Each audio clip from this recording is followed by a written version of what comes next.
Masquerasi Mure Zimbabwe, welcome to our channel Zim Confessions and Deep Secrets.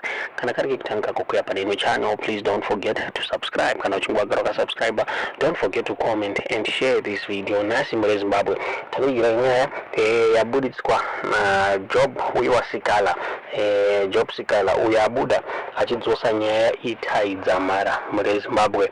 Itai Dzamara uya akadisappear asiruzgana nzari kupi Mure Zimbabwe.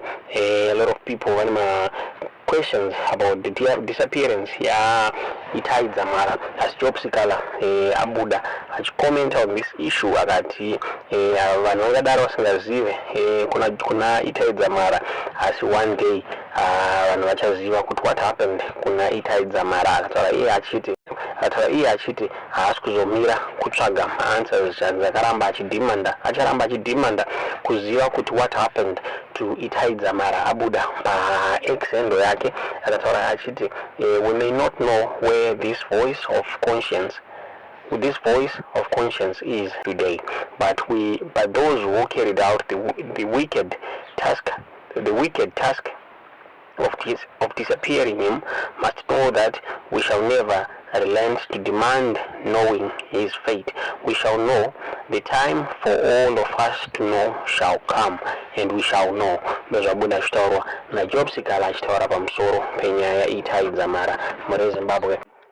Itai Dzamara akaabductwa musa 9 March mugore ra2015. Zvokunzi pana varume 5 vakauya vachimutora paanga ari pabarber shop mu Glenview suburb kuHarare. Zviri kunzi ma-abductors ake vakauya vachimuaccusa vachiti anga aba mombe before vamusunga vakamufosa kupinda white truck Mure Zimbabwe iri kunzi yanga isina manumber plates ikadhiraivha ichienda naye. Zviri kunzi kubva musuwo haana kubvira azomboonekwa Mure Zimbabwe, and the Amnesty International inobhiliva kuti he was a victim of enforced disappearance Mure Zimbabwe. Before abductwa anga caller for the former president Mugabe to step down and criticize maendlero aita Mugabe the Zimbabwe's economy. So Saturday 7 March before abductwa akaaddressa a rally muHarare apa akakola vanhu kuti vademonstrate nekudonha kwakwakuita ma-economic conditions emuZimbabwe Mure Zimbabwe. Before this ainge akatargetwa nema-state security agents akamborohwa Mure Zimbabwe akambosungwa zvisiri pamutemo Mure Zimbabwe. So musi wa9 March 2015 paakazoabductwa ndo paakapedzesera kuonekwa. Ndofunga pane leaked audio yakambocirculata yemunhu aiclaima achiti he was a Zimbabwean soldier achadai achiti he was trained in the special air service inonzi SAS. Akabuda achitaura iye achiti Itai Dzamara akatochwa before aurayiwa.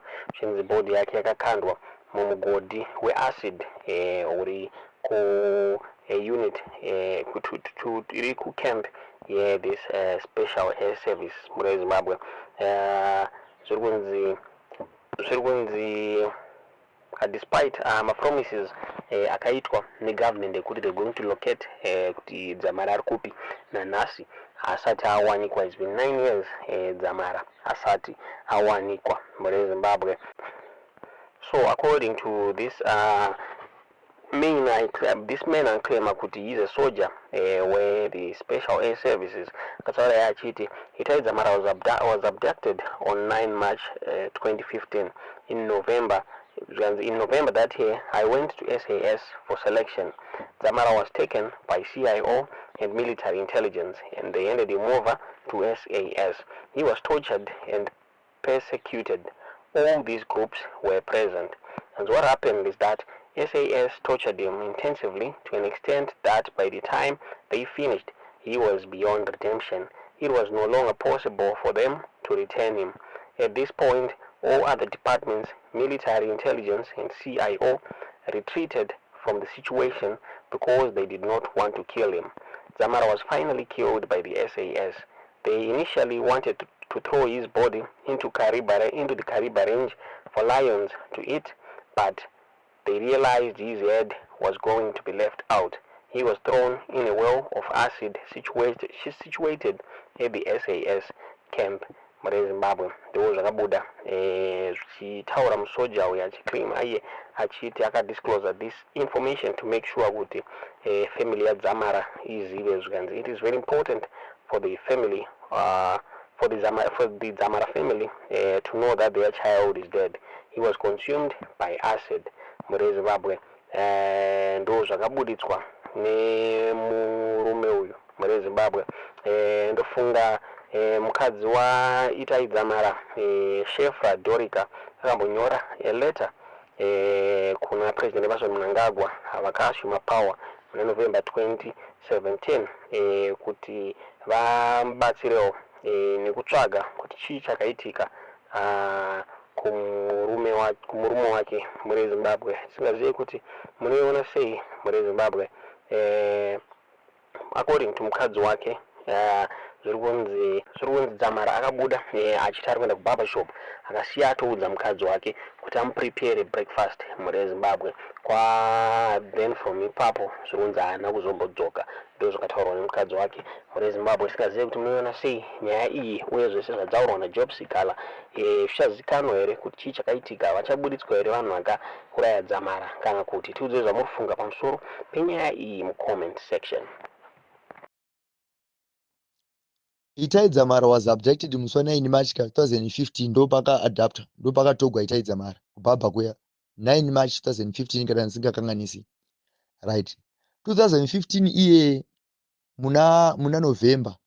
That's when inini pandakaenda kunoita selection kusas ikoko. Ndaita selection kusas ikoko. Kana muchitraina kuya munotraina nezvinhu zviri real. Munotraina even examples, munopewa examples ari correct chaiwo, information yechokwadi. Itai Dzamara atorwa paya akatogwa neseho nemilitary intelligence. Vamutora vakamugamuchidzana vachiita zvavaita. But kokupedzisira sasi ndio akazomutora. Yamutora vakamutocha vakamushungurudza. Saka nayo yakatika papa ndekuti magroups aya esa anga ari present vachiziva nezvemukomana uyu. Saka vanhu vamurova vamushungurudza. Sasi yakazotora munhu ikamurova ikamukuvadza zvokuti anga beyond kuti vachimudzosa manje zvanga zvisisaiti. Saka mamwe departments ese akaramwa bhozi vaisada kumuuraya. Saka siyaho yakatanga kuramwa ikabva, police intelligence ikaramwa ikabva, prisons ikabva, vamwe vese vakabva, sasi ikasara naye. Sasi ikati hazvitomboiti. Sasi yamukuvadza, vamwe vese vakaramwawa. Sasi ndiyo yakazomupedzisa basa manje ikamuuraya. Saka Itai Dzamara vaona kuti hachaiti. Vamwe vakati ndetinomukanda kunangire kudhuze nekunangire uku, kukariba uku, kune shumba uku, kuti adyiwe neshumba. Aida nokandwa ikoko. Vamwe vakati no mani shumba dzikamudya but musoro nosara you never know zvinozoitika. Ndobva vaenda kana mukanda mumugodhi une acid. Sasi iri kupi? Sasi iri paingopa first toll gate. Usvika pa toll gate uchienda along unangire